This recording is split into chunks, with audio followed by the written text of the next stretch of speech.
pasadas clases habíamos mencionado y yo había sobresimplificado la definición de un programa y había dicho que un programa era básicamente un grupo de proyectos cobijados bajo una misma sombrilla. Pero vamos a ver la definición formal que extraemos del estándar de programas. Dice que un programa se define como proyectos, programas secundarios y actividades de programas relacionados, cuya gestión se realiza de manera coordinada para obtener beneficios que no se obtendrían si se gestionan de forma individual.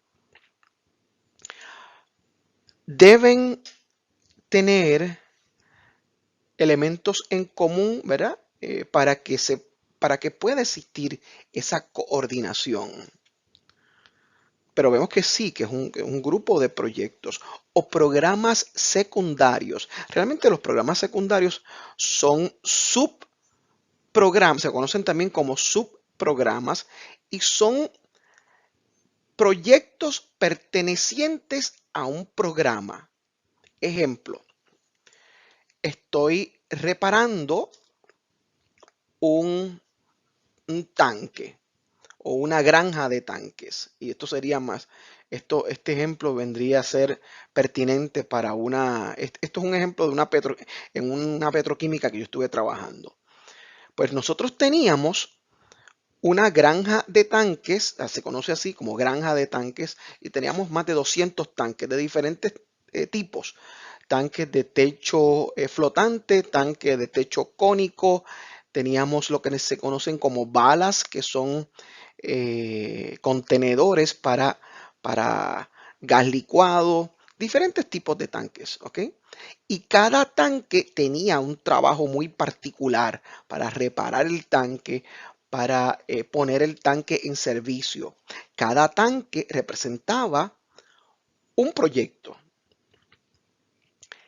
El programa de reparación de tanques venía a ser ese programa maestro y cada tanque venía a ser un subprograma o un programa secundario bajo ese programa maestro de reparación de la granja de tanques.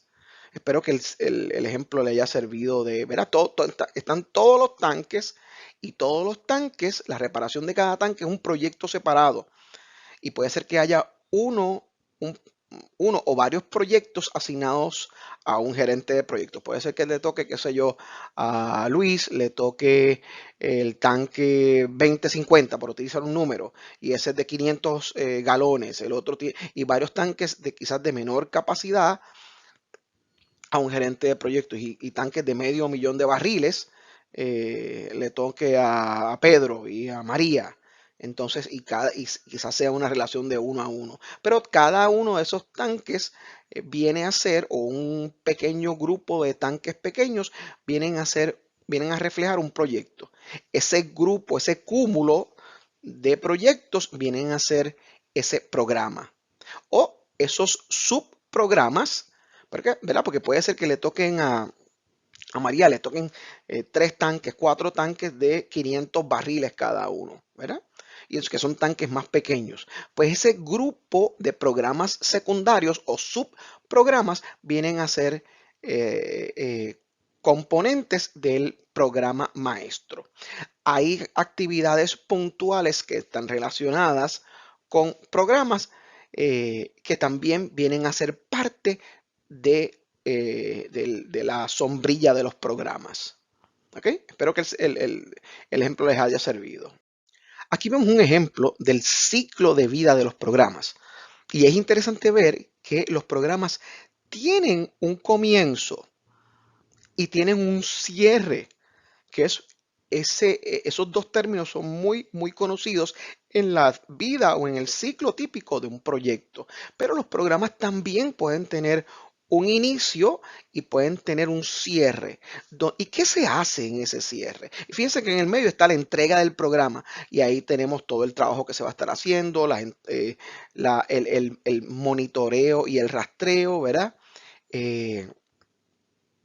Y Encima de este ciclo vemos la estructura de gobernanza o la gobernanza organizacional y la gobernanza del programa.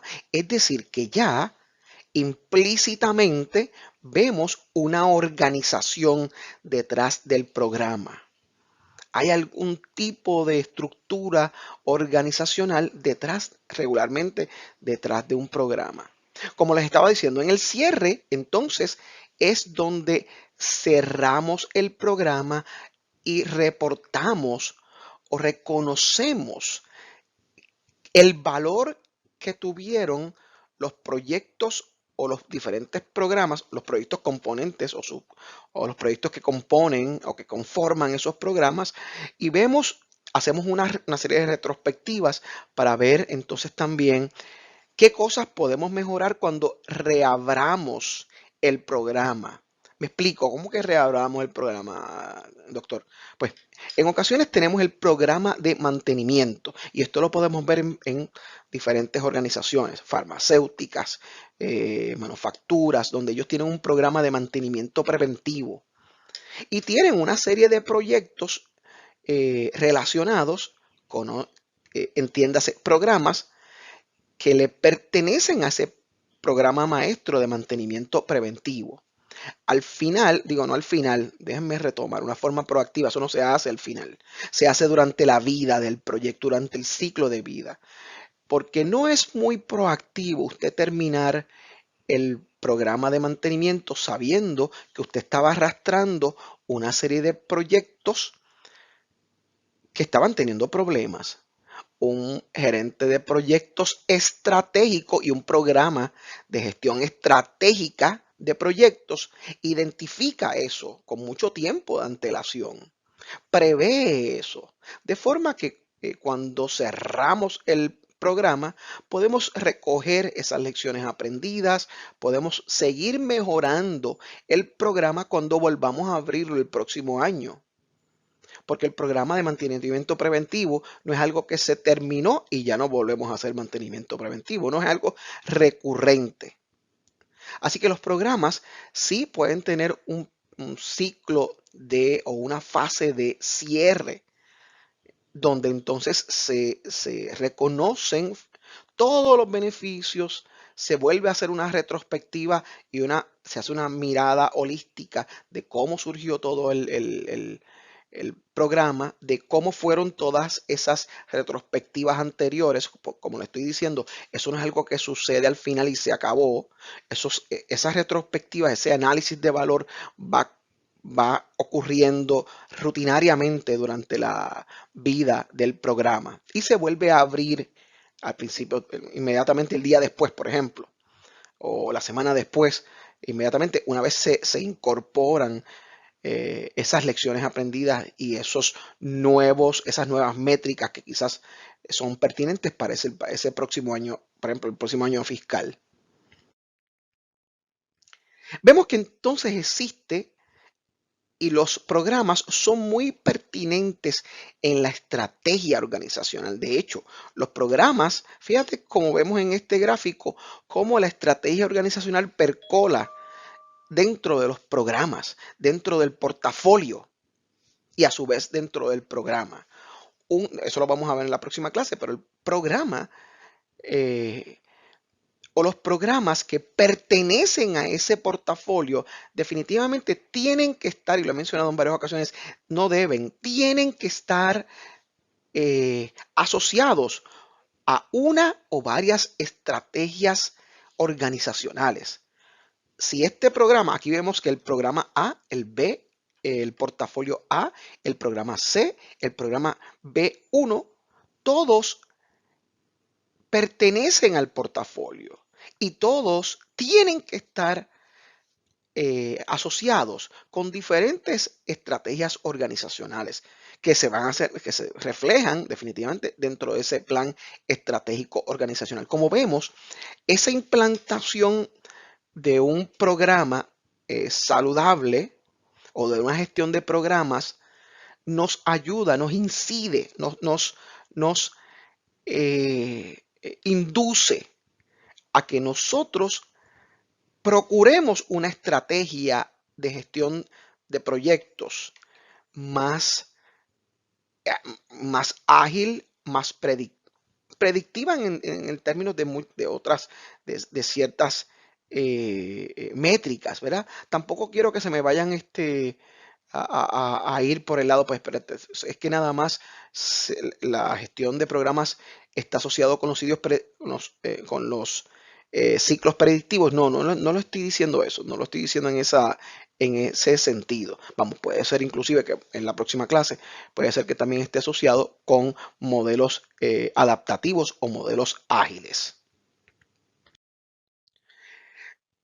El término dominios aquí en el estándar de programas se refiere a una serie de procesos medulares dentro de la gestión de programas. Y vemos como uno de los procesos medulares le sugiere la gobernanza del programa para que exista un programa que esté alineado o que esté asociado con las estrategias organizacionales, para que esté estandarizado, tiene que existir algún tipo de gobernanza del programa.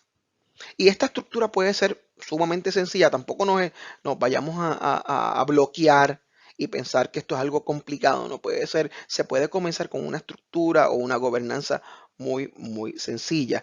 Una alineación estratégica del programa.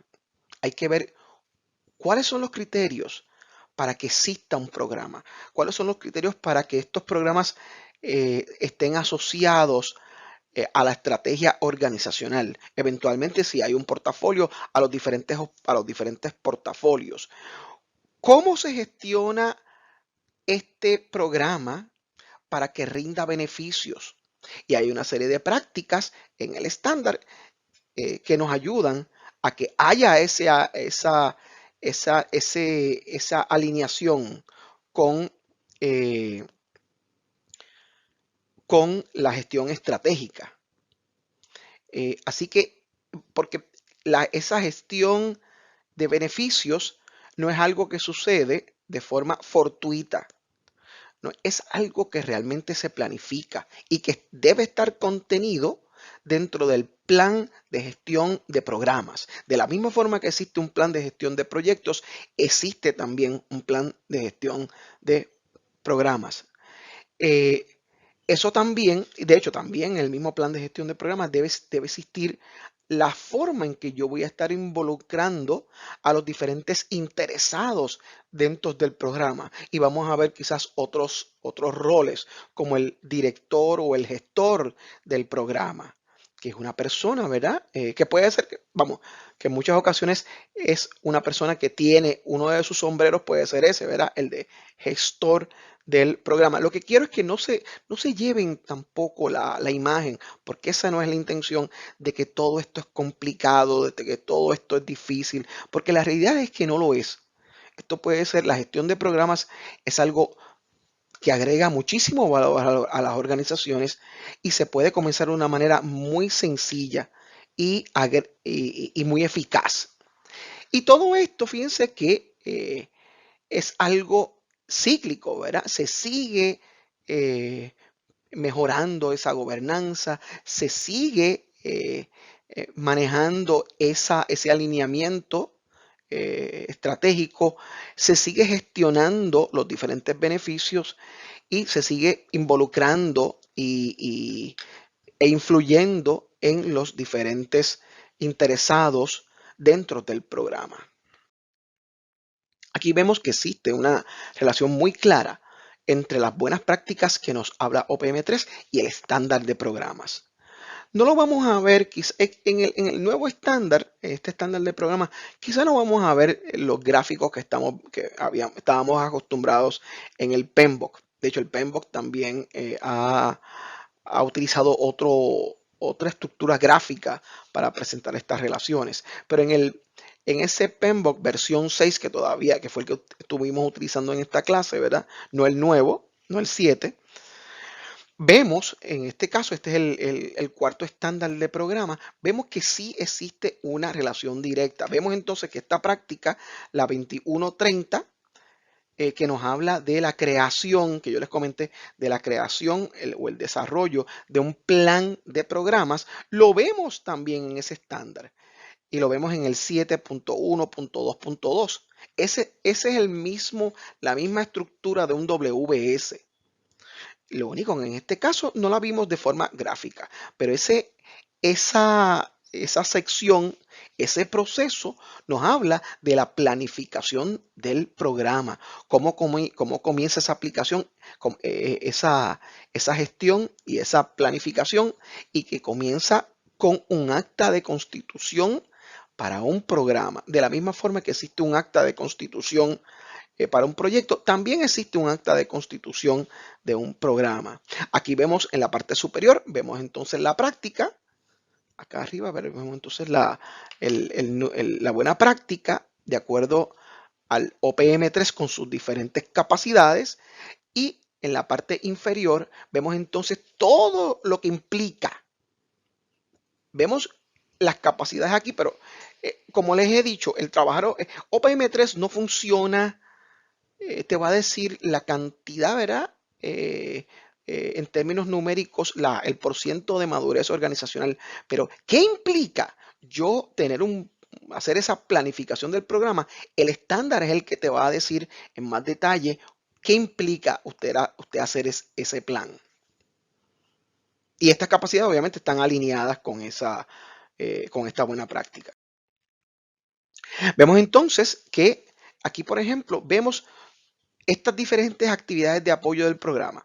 De hecho, muchas de estas actividades que vemos en la parte izquierda, muchas de estas actividades están contenidas o deben estar contenidas o deben estar abordadas por ese plan de gestión de programa. Así que sí existe esa misma relación directa entre el OPM3 y el estándar de gestión de programa, en este caso la cuarta versión. La oficina, hemos visto ya los temas de oficinas de proyectos, programas o portafolios. Yo les dije que la PMO no era nada más que una oficina de proyectos. Y aquí ustedes van a encontrar, porque van a leer sobre este estándar, aquí ustedes van a leer sobre la oficina de dirección de programas. Y el estándar nos habla de una serie de responsabilidades puntuales que debe tener esa oficina. Dentro de ellas, el estándar nos menciona, y estoy citando, fíjate que esa oficina estandariza los procesos de gobernanza. Estandariza los procesos.